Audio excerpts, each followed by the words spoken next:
بسم الله الرحمن الرحيم.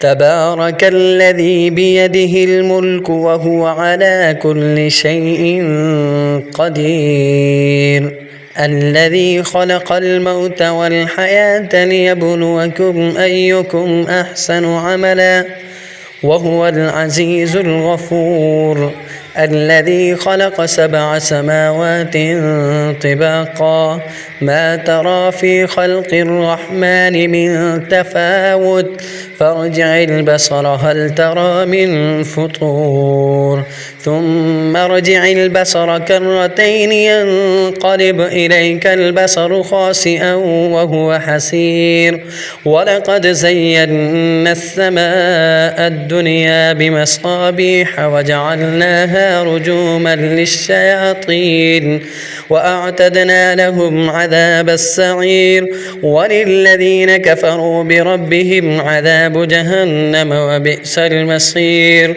إذا ألقوا فيها سمعوا لها شهيقا وهي تفور تكاد تميز من الغيظ، كلما ألقي فيها فوج سألهم خزنتها ألم يأتكم نذير قالوا بلى قد جاءنا نذير فكذبنا وقلنا ما نزل الله من شيء إن أنتم إلا في ضلال كبير، وقالوا لو كنا نسمع أو نعقل ما كنا في أصحاب السعير فاعترفوا بذنبهم فسحقا لأصحاب السعير. إن الذين يخشون ربهم بالغيب لهم مغفرة وأجر كبير، وأسروا قولكم أو اجهروا به إنه عليم بذات الصدور، ألا يعلم من خلق وهو اللطيف الخبير.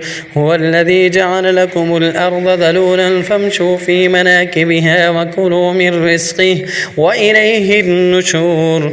أأمنتم من في السماء أن يخسف بكم الأرض فإذا هي تمور أم أمنتم من في السماء أن يرسل عليكم حاسبا فستعلمون كيف نذير، ولقد كذب الذين من قبلهم فكيف كان نكير.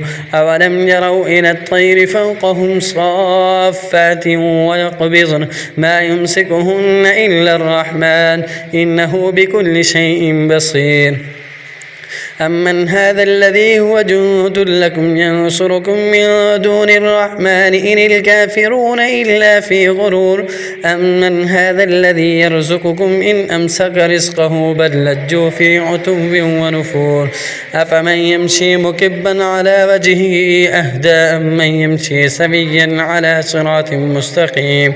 قل هو الذي أنشأكم وجعل لكم السمع والأبصار والأفئدة قليلا ما تشكرون.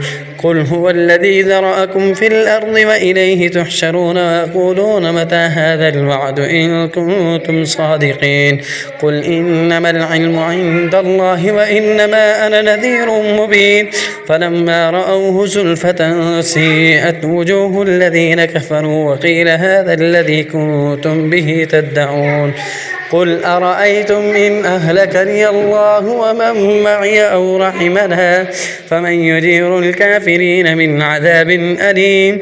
قل هو الرحمن آمنا به وعليه توكلنا فستعلمون من هو في ضلال مبين. قل أرأيتم إن أصبح ماؤكم غورا فمن يأتيكم بماء معين.